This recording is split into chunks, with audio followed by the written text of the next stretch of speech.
guys. Kayo. Hello guys, padulong niyo. Padulong niyo. Sige itong nga. Destiny, bukid Destiny. no. Di, sabot bukid na may mga ito. Unya nga itong panahon karon medyo dagkong. Kita nyo. Nag-vlog po dito sa likod, nagbabay. Salamat. Tinda. Nagbabay po sa likod ko. Let's go guys.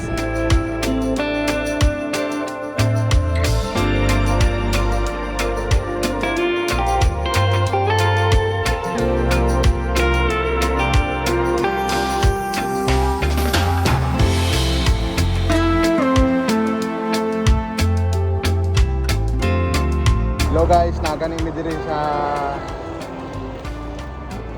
Bara yari. Sa Mukas, Kulambugan na doon. Nari mi sa Barangay Mukas. So namalit niyo kining pan ba pang snack para pang biyahe. So okay ra pud kayo kay hello, shout out mo diha. Nangaos lag itlog guys, maulaw sila makita sa camera.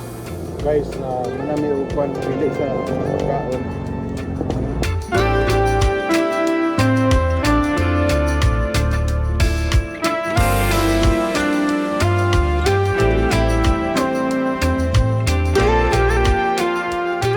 Hello guys, naganini diri karon sa Iligan Diversion Road. Diri mi nangagi kay kumagi pa mig sentro. Grabe ka traffic. Ang dalan diari pa din medyo subida. Manang amping-amping lang yun sa mga mobiyahe.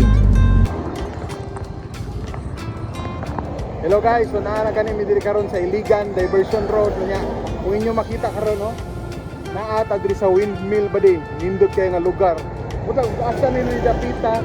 Asa ni dapita pero nindot di kay siya oh. Wow, as in nice kayo.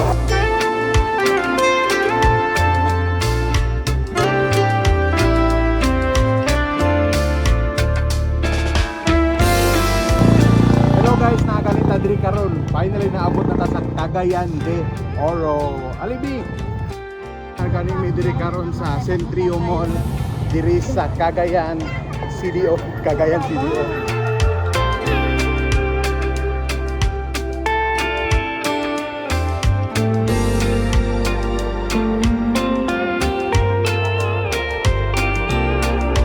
Guys, nakita diri sa sulod sa Centrio, kanangitas law sleeper.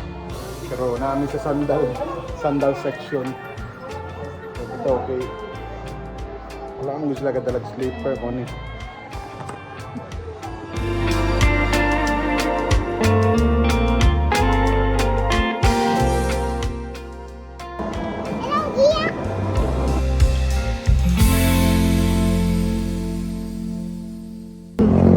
Hello guys, manihapon ta. Nanami diri sa nanam gyapon sa Cagayan.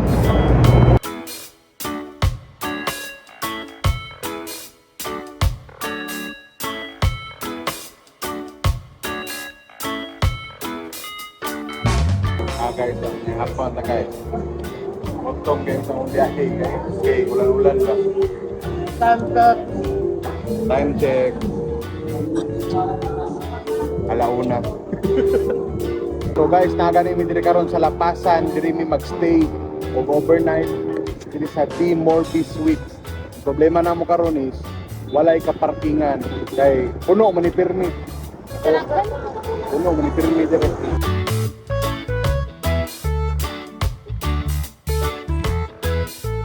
So guys, money ang amo ang room. 400 pesos for 12 hours. Good. That's a good deal. Pero grabe yung karga. Sakto, yuta. Nagsulod ni mo, lakaw, either CR or bed. Ano to? Nagigurot sa kapitid.